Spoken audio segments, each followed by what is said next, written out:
तो दोस्तों आज हम फिर से आपके लिए लेकर आए हैं आज दिन भर की सभी ताजा बड़ी खबरें। फटाफट इस वीडियो में आपको बताने वाले हैं, तो वीडियो को अंत तक जरूर देखें।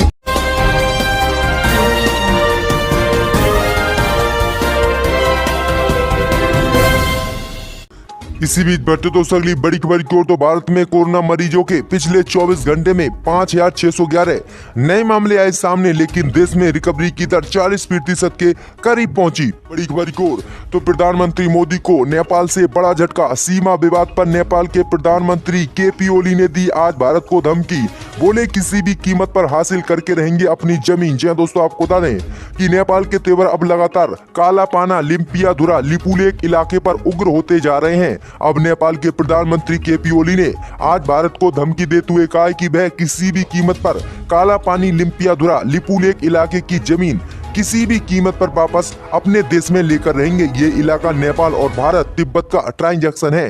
नेपाल ने अपना नया नक्शा जारी भी किया है और इसमें उसने उत्तराखंड में स्थित उस लिपुलेख पास को अपनी सीमा में दिखाया है, जिसका उद्घाटन पिछले दिनों कैलाश मानसरोवर यात्रा के लिए भारत के रक्षा मंत्री राजनाथ सिंह ने किया है। जी दोस्तों आपको बता दें कि इन तीनों क्षेत्रों को जो है नेपाल अपना बता रहा है और नेपाल ने नया नक्शा जारी कर इन 3 क्षेत्रों को अपने देश में बताया है, लेकिन ये तीनों क्षेत्र इस समय भारत की समय सीमा के भीतर हैं और ये भारत के कब्जे में है। इसी बीच बढ़ते दोस्तों अगली बड़ी खबर की ओर। तो केंद्र की मोदी सरकार के आर्थिक पैकेज पर भड़के केजरीवाल, बोले दिल्ली को नहीं मिला कुछ। जी दोस्तों आपको बता दें कि एक बार फिर से अरविंद केजरीवाल ने केंद्र की मोदी सरकार के आर्थिक पैकेज को लेकर मोदी सरकार पर निशाना साधा है। अरविंद केजरीवाल ने कहा कि केंद्र सरकार द्वारा जारी किए गए 20 लाख करोड़ रुपए के आर्थिक पैकेज में से दिल्ली को कुछ नहीं मिला है। आगे केजरीवाल ने कहा कि दिल्ली वाले हर साल केंद्र की मोदी सरकार को 20 लाख करोड़ रुपए का टैक्स भी देते हैं, लेकिन बदले में दिल्ली को कुछ नहीं मिलता है। ये सालों से चला आ रहा है। आगे जो है केजरीवाल ने कहा कि 20 लाख करोड़ में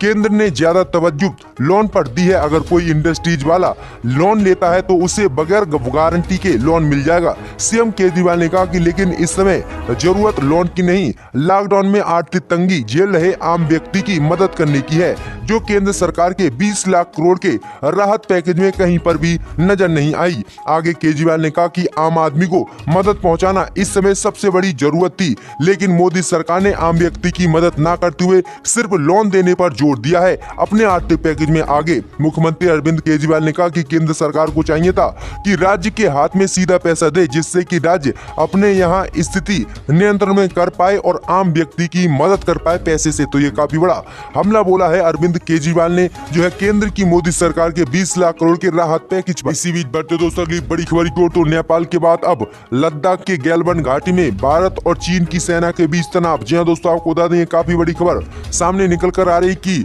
नेपाल के बाद अब चीन भी भारत के साथ युद्ध करने की तैयारी में लगा हुआ है। जी दोस्तों आपको बता दें कि ताजा घटना पूर्वी लद्दाख के गैलबन घाटी की है। चीन ने आरोप लगाया है कि भारतीय सेना ने यहाँ डिफेंस फैसिलिटी बना ली है जो गैर कानूनी है और चीन की सीमा के अंदर है, लेकिन भारतीय सेना ने कहा है कि सरहद को अपने अपने नजरिए से देखने के कारण चीन ने ये आरोप लगाया है। वहीं भारतीय सेना ने कहा है कि ये भारत के सीमा के अंदर हमने बनाई है और ये चीन की सीमा के अंदर नहीं है। जी देखते हैं कि आगे इसमें क्या मामला निकल कर आता है। वहीं पिछले दिनों भी जो है चीन और भारत के सैनिकों के बीच झड़प हो गई थी, जिसमें कई सैनिक घायल भी आपस में हुए थे।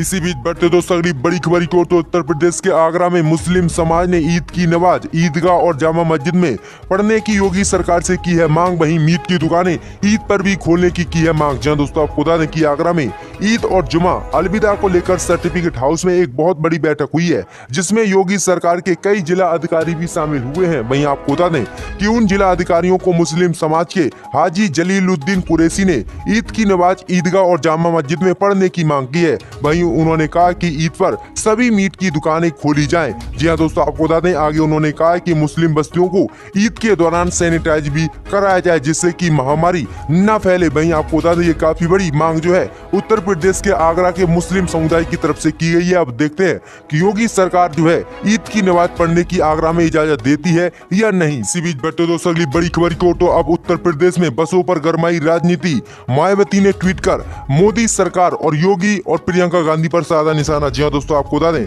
कि लॉकडाउन के बीच जिस तरह से उत्तर प्रदेश में प्रवासी श्रमिकों के लिए कांग्रेस की तरफ से बसें मुहैया कराने को लेकर अब उत्तर प्रदेश में राजनीति गर्मा गई है। इस मामले को लेकर कांग्रेस और उत्तर प्रदेश की योगी सरकार आमने सामने है। इसी बीच बहुजन समाज पार्टी की राष्ट्रीय अध्यक्ष मायावती भी इस मामले में कूद पड़ी हैं और उन्होंने जो है योगी आदित्यनाथ और प्रियंका गांधी पर निशाना साधा है। मायावती ने बुधवार को ट्वीट कर कहा कि पिछले कई दिनों से प्रवासी श्रमिकों को घर भेजने के नाम पर खासकर बीजेपी व कांग्रेस द्वारा जिस प्रकार से घिनौनी राजनीति उत्तर प्रदेश में की जा रही है, ये अति दुर्भाग्यपूर्ण है। कहीं ऐसा तो नहीं ये दोनों पार्टियां आपसी मिलीभगत से एक दूसरे पर आरोप लगाकर लोग का ध्यान इस चीज से भटका रही हैं। वहीं आगे उन्होंने कहा कि बीएसपी का कहना है कि कांग्रेस को श्रमिक प्रवासियों को बसों से ही घर भेजने में मदद करने पर अड़ने की बजाय इनका टिकट लेकर ट्रेनों से ही इनके घर भेजने में इनकी मदद करनी चाहिए थी।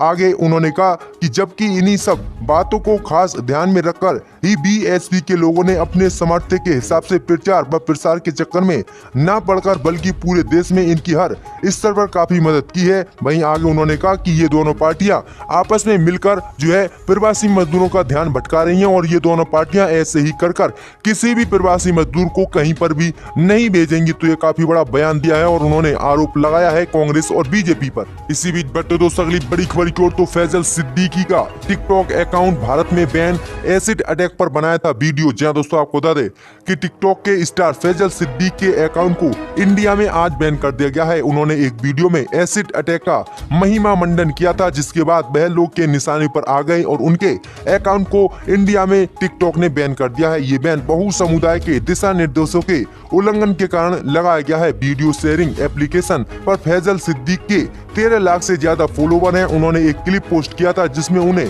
धोखा देने पर एक लड़की के चेहरे पर एसिड फेंकते दिखाया गया था, जिसके बाद ये काफी बड़ा उनका अकाउंट जो है इंडिया में सस्पेंड कर दिया गया है। तो काफी बड़ी खबर सामने निकल कर आ रही है क्योंकि पिछले दिनों टीम 07 के भी कई टिकटॉक स्टारों के टिकटॉक अकाउंट बैन हो गए थे, लेकिन आज अभी थोड़े दिन पहले उनके टिकटॉक अकाउंट वापस आए हैं। लेकिन आज फैजल सिद्दीक का टिकटॉक अकाउंट जो है बैन कर दिया गया है। इसी बीच बढ़ते दोस्तों अगली बड़ी खबर की ओर तो मध्य प्रदेश के ग्वालियर में हिंदू महासभा ने मनाई नाथूराम गौडसे की जयंती। कांग्रेस ने शिवराज सरकार को घेरा। जी दोस्तों आपको बता दें कि मध्य प्रदेश के ग्वालियर में राष्ट्रपिता महात्मा गांधी के हत्यारे नाथूराम गौडसे की मंगलवार को एक बार फिर से पूजा की गई है। हिंदू महासभा के कार्यालय में नाथूराम गौडसे के लिए पूजा पाठ का आयोजन किया गया। आपको बता दें कि मंगलवार को नाथूराम गौडसे की 111वीं जन्म जयंती थी। इस मौके पर ग्वालियर के हिंदू महासभा कार्यालय में 111 दीपक जलाए गए और उनकी पूजा की गई। वहीं आपको बता दें कि आज नाथूराम गौडसे की जयंती के बाद जो है हिंदू महासभा के 3000 से ज्यादा कार्यकर्ताओं ने अपने घर 111 दीपक जलाकर उनकी जयंती मनाई है। वहीं जो है हिंदू महासभा के राष्ट्रीय अध्यक्ष जयवीर भारद्वाज ने राष्ट्रपिता महात्मा गांधी की हत्या करने वाले नाथूराम गौडसे को देशभक्त बताया है। वहीं आपको बता दें कि हिंदू महासभा द्वारा ग्वालियर में गौडसे की पूजा करने पर कांग्रेस ने शिवराज सरकार को घेरा है। कांग्रेस प्रवक्ता दुर्गेश शर्मा ने कहा कि ग्वालियर में गौडसे की पूजा कर हिंदू महासभा ने बता दिया है कि उन्हें बीजेपी और आरएसएस का संरक्षण प्राप्त है। देश के पहले आतंकवादी को महिमा मंडित करने वाले लोगों का भाजपा के साथ होना गांधी जी के विरोध में एक अभिव्यक्ति दिखाता है। जी दोस्तों आपको बता दें कि ये काफी बड़ा आरोप जो है बीजेपी पर कांग्रेस ने लगाया है गांधी जी को लेकर। इसी बीच बढ़ते दोस्तों अगली बड़ी खबर की ओर तो अर्नब गोस्वामी मामले पर बीजेपी ने कांग्रेस पर साधा निशाना। जी दोस्तों आपको बता दें कि महाराष्ट्र के पालघर लिंचिंग मामले में कांग्रेस अध्यक्ष सोनिया गांधी के खिलाफ आपत्तिजनक टिप्पणी करने के मामले में रिपब्लिक न्यूज चैनल के संपादक एंकर अर्नब गोस्वामी को सुप्रीम कोर्ट ने करारा झटका दिया है। इसके बाद कांग्रेस पर हमला बोलते हुए बीजेपी के राष्ट्रीय अध्यक्ष जेपी नड्डा ने कहा कि अर्नब गोस्वामी द्वारा दायर किए गए मामले में कोर्ट के आदेश और टिप्पणी से ये मजबूत संदेश गया कि विपक्षी दल को आपातकाल वाली मानसिकता चाहिए और लोकतांत्रिक आदेशों का सम्मान करना चाहिए। बीजेपी अध्यक्ष ने ट्वीट कर कहा कि महाराष्ट्र में कोरोना महामारी स्थिति चिंताजनक है और मुझे उम्मीद है कि कांग्रेस पत्रकारों को चुप कराने के बजाय अपनी ऊर्जा लोगों के उपचार में लगाएगी। भारत के लोग कांग्रेस के दुस्साहस को देख रहे हैं और घमंड को भी देख रहे हैं, जिसके बाद उनको दंडित किया जा रहा है। तो ये काफी बड़ा बयान दिया है उन्होंने कांग्रेस पार्टी पर अर्नब गोस्वामी को लेकर।